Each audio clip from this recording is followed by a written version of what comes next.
সম্প্রতি বিজেপির রাজ্য কমিটির নতুন পদাধিকারীদের নাম ঘোষণা করেছে প্রদেশ বিজেপি। এই তালিকায় রাজ্যের 3 বিজেপি নেতাকে প্রদেশ সাধারণ সম্পাদকের দায়িত্ব দিয়েছে দল।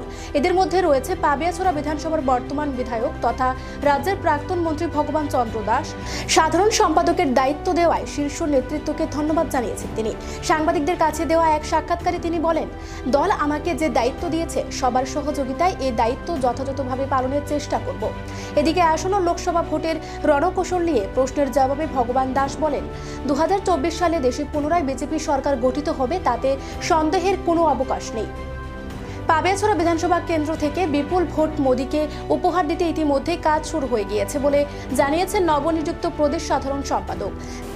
দীর্ঘদিনের এই পোরখোয়া রাজনীতিবিদকে দল মূল্যায়ন করায় খুশির হাওয়া পাবিয়াছড়া বিধানসভা দলীয় নেতাকর্মীদের মধ্যে।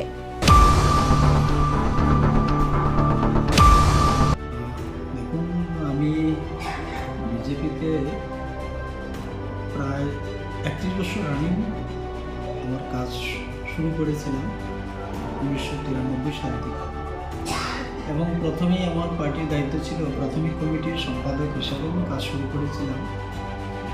মাঝখানে দলের অনেক দায়িত্ব আমাকে দেওয়া হয়েছে এবং আমি চেষ্টা করেছি আমি সেই দায়িত্ব পালন করার জন্য।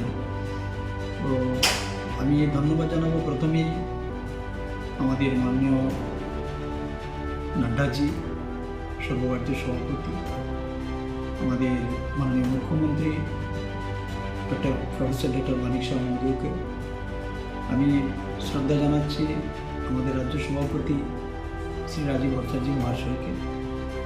ওনারা এমন একটি দায়িত্ব আমাকে দিয়েছেন, এটা আমার মতো ব্যক্তি এই দায়িত্ব আমি পেয়েছি। পার্টি যখন আমাকে যেভাবে দায়িত্ব দিয়েছে আমি সেইভাবেই চেষ্টা করছি পালন করার।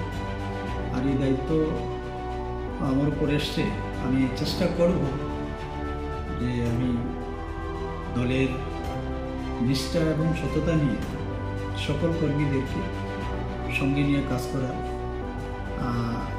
বাকি জনগণের আশীর্বাদ আমি চাইব, সেই বিষয়ে আমার দলীয় কার্যকর্তাদের সহযোগিতা আমি চাইছি, সবাই যেন সহযোগিতা করেন। সর্বোপরি আমি আমার নেতৃত্বদের আশীর্বাদ আমি চাই এবং সবার সহযোগিতা নিয়ে কাজ করার চেষ্টা আমি করব।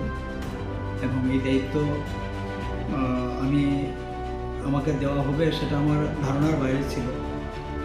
গতকাল আমি যখন রেডি হয়েছিলাম মিটিংয়ে যাব, স্নান টান করে খাওয়া দাওয়ার পর হঠাৎ করে আমার কাছে একটা ফোন আসলো যে এইভাবে একটা কংগ্রেচুলেশন আমাকে জানানো হয়েছে। আমি বললাম কিসের জন্য? ও বললো এই বিষয়ে। পরবর্তী সময় আমি জানলাম যে আমার দল এবং দলের নেতৃত্ব এই সিদ্ধান্ত নিয়েছেন। আমি দায়িত্বকে আমি সম্মান জানাচ্ছি, দলের নেতৃত্বকে আমি শ্রদ্ধা জানাচ্ছি। এই আমরা আমাদের কাজ শুরু করে দিয়েছি। আজকেও আমাদের একটি প্রকাশ্য সভা ছিল বেতচড়াতে। এইভাবে সারা বিধানসভাকে 4টি ভাগে ভাগ করে আমরা 4টি প্রকাশ্য সভা শুরু করেছি। ইতিমধ্যে 3টি শেষ হয়েছে। আগামী 2 তারিখে মার্কেট শহরে যেটা হবে, এবং বুথ মিটিং, শক্তিকেন্দ্র ভিত্তিক মিটিং, এগুলো আমাদের লাগাতার চলছে। আগামীকাল আমার মণ্ডল নেতৃত্বের সঙ্গে বসে আমরা রূপরেখা তৈরি করব যে আমাদের আগামী দিনের কর্মপদ্ধতি বা কৌশল কী হবে, সেটা আমরা আগামীকাল বসে ঠিক করব। কাজ আমাদের চলছে। সব থেকে বড় বিষয়, সারা দেশে মোদি লেহের চলছে। আগামী 2024 সালে আবারও মোদিজি তৃতীয়বারের মতো প্রধানমন্ত্রী হচ্ছেন, এখানে কোনো সন্দেহ নেই।